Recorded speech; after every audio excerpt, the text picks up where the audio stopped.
हरिओम. आता 22 एप्रिल रोजी पहलगाम मध्ये, काश्मीर भागामध्ये फार भयानक आतंकवादी हल्ला झाला. 5 ते 6 आतंकवादी ऑटोमॅटिक रायफल्स AK-47 सारखी शस्त्र घेऊन तिथे असलेले निहत्थे जे टुरिस्ट गेले होते तो भाग बघण्यासाठी, त्याला मिनी स्वित्झर्लंड असंही त्या भागाला म्हणतात. अनेक माझे मित्र मैत्रिणी त्या ठिकाणी जाऊन आले. आपल्या ओळखीतली अनेक लोक तिथे जाऊन आले. पण अगदी 22 तारखेला मंगळवार म्हणजे याच आठवड्यात दुपारच्या वेळेस हा अतिशय भ्याड म्हणजे कॉवर्डली अशा पद्धतीने हे निहत्ते, हे सर्व जे त्या ठिकाणी टुरिझम, तिथलं निसर्ग सौंदर्य अनुभवण्यासाठी बघण्यासाठी आलेली आपली भारतीय अनेक लोक होते, त्यांच्यावरती गोळीबार करण्यात आला. प्रसंग इतका खराब आहे की त्यामध्ये प्रत्येक माणसाला तू हिंदू आहेस का असं विचारून तिथे ठरवून हिंदू लोकांची कत्तल केली गेली. 26 हिंदू या हल्ल्यामध्ये मारले गेले. अतिशय क्लेशदायक वेदनादायक असा हा प्रसंग आहे. मोठ्या युद्धामध्ये याचं रूपांतर पुढे होऊ शकतो, होईल देखील, असा हा भाग आहे. आपल्या सर्वांना हे लक्षात आलं पाहिजे की आपल्या देशाविरोधात किती मोठं युद्ध ह्या जिहादी मनोवृत्तींनी पुकारलेलं आहे. तुम्ही सर्वजण लहान मोठ्या वयाचे आहात, कमी अधिक वयात आहात, पण असं जरी असलं तरी आपल्याला अतिशय व्यवस्थितपणे, स्पष्टपणे हे कळलं पाहिजे की आपल्या देशाविरोधात ह्या सगळ्या ज्या असुरी शक्ती कार्यरत आहेत ते कशा पद्धतीने आपल्यावरती आक्रमण आणि हल्ले करत आहेत. काश्मीर म्हणजे कश्यप ऋषींची भूमी आहे, पावनभूमी आहे. त्या ठिकाणी काही वर्षांपूर्वी सर्व हिंदू लोकांना, काश्मीरी पंडितांना विशेष करून त्या ठिकाणून पळवून लावलं होतं, हत्या केली होती.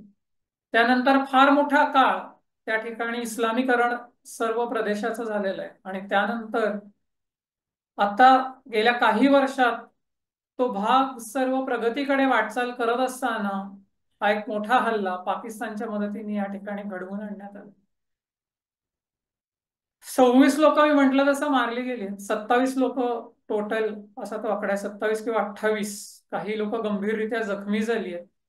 पण त्याच्यामध्ये हे सांगणं पण कठीण आहे, तुम्हाला ऐकणं पण कठीण जाईल, पण पुरुषांची हत्या करण्यात आली आणि स्त्रियांना सांगण्यात आलं, लहान मुलांना मुलींना सांगण्यात आलं की जाऊन तुमच्या पंतप्रधानांना हा निरोप पाठवा की हिंदूंची ही काय दशा होणार आहे.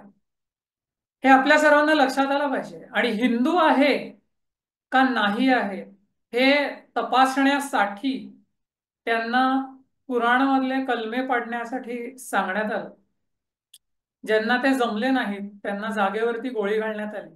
एवढंच नव्हे तर त्यांचे कपडे काढून सुद्धा शरीराची तपासणी करण्यापर्यंत हा सगळा हल्ला आणि हल्लेखोरांनी अशा पद्धतीने ही अतिशय नीच कृती केली आहे.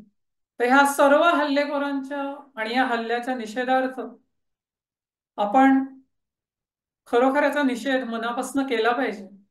आपण आपला खारीचा वाटा उचलला पाहिजे आपल्या देशाचं रक्षण करण्यात. बौद्धिक पद्धतीने असेल, आध्यात्मिक पातळीवरती असेल, वैचारिक पातळीवरती असेल, शारीरिक पातळीवरती असेल, जी प्रेरणा ज्या ज्या व्यक्तीला असेल त्या त्या प्रेरणेतनं ते केलं पाहिजे. हे फार महत्वाचं आहे. आणि आज आपण केंद्र सुरू करायच्या आधी ह्या सर्व जे पीडित आहेत, त्यांचे परिवार आहेत, अतिशय दुःखात आहे, आपला देशच दुःखात आहे. तर सर्वांसाठी आपण 1 मिनिट शांतता पाळूया. आपली सर्व आर्मी, आपले सर्व सैनिक, आपले सर्व राष्ट्रपुरुष या हल्ल्याच्या प्रतिशोधात पुढची त्यांची त्यांची कर्मबजावणी करतच आहेत आणि ती होईलच, यात काही शंका नाही. त्या सर्वांसाठी आपण प्रार्थना करूयात ईश्वराकडे की त्यांना बळ मिळावं, त्यांना आशीर्वाद मिळावा आणि ह्या सगळ्या जिहादी मनोवृत्तीला आणि ह्या आसुरी शक्तींना पूर्णपणे नष्ट करण्याची ताकद त्यांना प्राप्त व्हावी आणि ती नष्ट व्हावी. आणि या सर्व पीडितांना, त्यांच्या परिवारांना, आपल्या लोकांना त्यांचं दुःख थोडं तरी हलकं व्हावं. यासाठी आपण ईश्वराकडे प्रार्थना करूया, स्वामीजींकडे प्रार्थना करूया. 1 मिनिट आपण सर्वजण शांत राहू.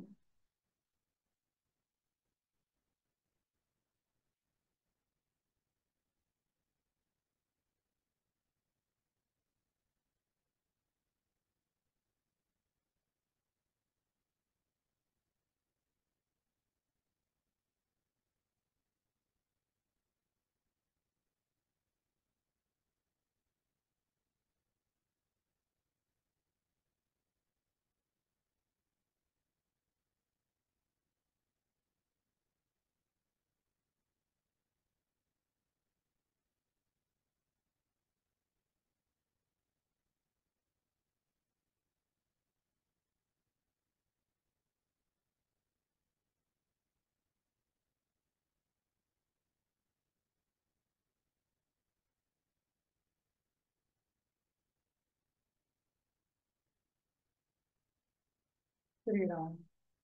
श्रीराम.